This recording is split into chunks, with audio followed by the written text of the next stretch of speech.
All right, there's a bunch of stuff I want to get to. Let's start with this. We're all glossing over the team with the flimsiest resume of them all, and that's Clemson, right? Like the win over Auburn, I guess, looks a little bit better. Although, what are they, 4 up, 4 down in the SEC? Like, okay, Louisville. It was a home win. That's their signature win of the season, and they beat Florida State. Like outside of that, where's the beef? It reminds me of the Florida State team. What was that, 2 years ago? Jameis Winston's final season, which they were kind of riding the national championship of the year before, not nearly as talented, and they escaped many losses, much like this club escaped. Louisville should have lost to NC State, Florida State, hell, Auburn. We said almost beat them to start the year. Did lose to Pittsburgh at home. How are we all avoiding the conversation about how good and how much has Clemson really earned their spot? I would put them in there. I mean, look, we can poo-poo, winning at Auburn. Auburn's still one of the better teams in the down SEC, and it was on the road. That's not a bad win. The loss at home, was a 1-point loss to Pittsburgh team. I'll remind you, Pittsburgh, has 2 top 10 wins. They have that win at Clemson, and they also beat Penn State. So, it's not like they lost to a really bad team. They just blew out South Carolina as a mediocre SEC team. As you mentioned, they have a win at Florida State. In any year, that's not bad. I mean, Florida State's a 9-win team. And again, winning at home against Louisville, that's another 9-win team. I mean, again, I see the comparisons you're making with Florida State, where it feels like they've kind of never quite hit their stride the way we thought they would. That's the reason why, quite honestly, I don't have Deshaun Watson in my Heisman top 5 at this point, because I feel like they had a bunch of turnovers and they found ways to kind of keep it on track. And I keep thinking their best football is ahead of them. I can understand why people, would quibble with them, but I still think they are will be one of the 4 teams that make it through, assuming, and this is a big assumption, that they can get past Virginia Tech this weekend. I'll only point out Virginia Tech. I mean, talk about the all-time soft schedule. They're like Iowa from last year, right? Like they didn't play Louisville, didn't play Florida State, didn't play Clemson in the regular season. And, they lost to Georgia Tech by 10 and Tennessee by what felt like a million after copping out to an early lead. The upset could happen. Okay, so let's say Colorado beats Washington. Okay, Colorado beats Washington. What happens? Then it gets really interesting. I still don't think Colorado would make it. I think Michigan would trump them in their case. Michigan obviously wouldn't be a conference champ; they're not even a division champ, but they did beat the Buffs by 17 points, and Michigan has some good wins on its resume. What would be very interesting? I'll go even further on the scenario. Let's say Virginia Tech does knock off Clemson. In addition.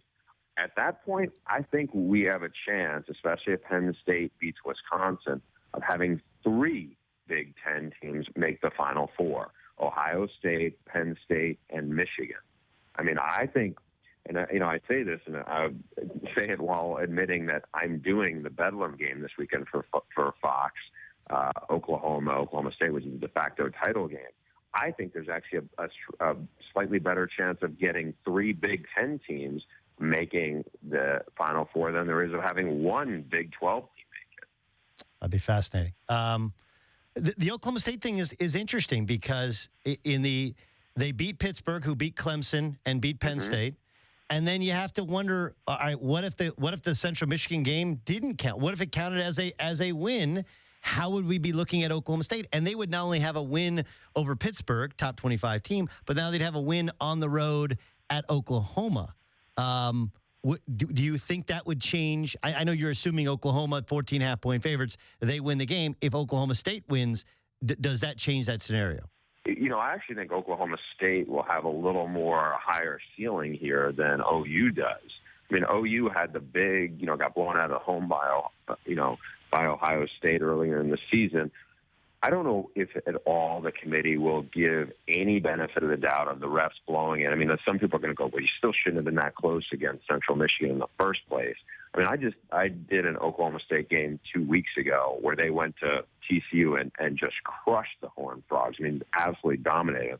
Now, TCU at best is going to be a 7-5 team, so I'm not going to try to say, you should put a ton of stock in that. But I do think if they go to Norman and win by, let's say, they don't need to win 59-0 like, a couple of years ago Ohio State did. But if they go there and win convincingly, I think that would open some people's eyes, because people are going to be watching this team nationally probably for the first time maybe all year, realistically, where they have the whole stage to themselves. If they win convincingly, people are going to go, you know what, Ohio State won there convincingly too, and we're automatically throwing Ohio State in there.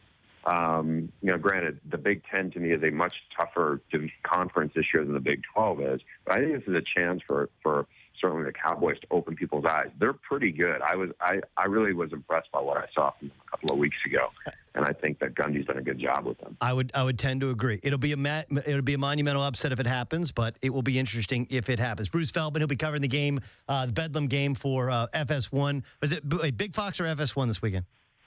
I think it's Big Fox. All right, for Fox this weekend. Ed Orgeron is your new head coach at LSU. You've covered college football for a long time. Give me your sense of, will it work? I think it will work, because I think he is much different than the guy who was around for 2 years when he was the head coach at Ole Miss. And back then he was a great recruiter, but didn't trust anything or anybody and went 100 miles an hour and often not always in the right direction. He learned a ton from those mistakes he made then. I think he learned quite a bit from even his experience when he did a pretty good job as USC's interim 3 years ago.